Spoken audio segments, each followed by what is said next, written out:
Don't worry, this video will be much shorter than the last. This is using the square root property. Now, the only time you can use the square root property, and we sort of talked about this a little bit before, is when there is no b value, which means there's no x to the first power. It's just a squared power and a constant, and that's it. So I'm going to give you a couple of different ways that this might look. The first one, it might start out looking like this: 9x squared minus 16 equals 0.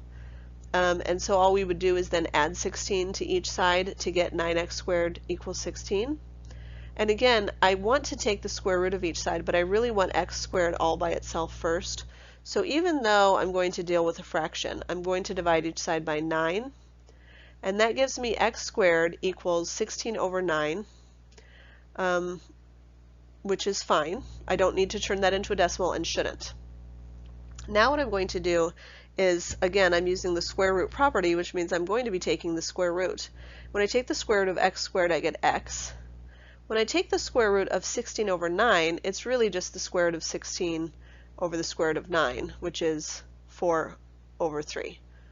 And so because I know there's two solutions, when I take the square root, it's just going to be plus or minus 4/3.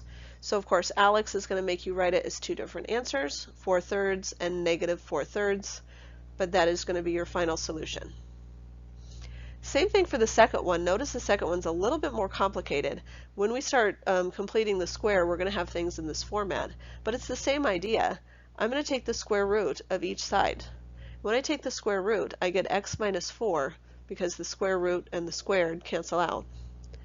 And on the right side, I get plus or minus 5. So this one's a little bit different because I don't just have my two answers. I have to actually work for them a little bit. So x minus 4 equals 5, x minus 4 equals negative 5. So I'm using this to positive 5 and this to negative 5. If I add 4, I get 9. If I add 4, I get negative 1. And so those are my two answers, are 9 and negative 1. So let's look at solving these again together. I didn't make these blue. I'm not sure why. So if you want to try some on your own, press pause right now. Go ahead and try these and then press play to see how you did. So again, I'm using the square root property here because there's no b value. There's no plus 2x or something in the middle. So all I'm going to do is I'm going to start by subtracting the 75 from each side to get 3x squared equals negative 75.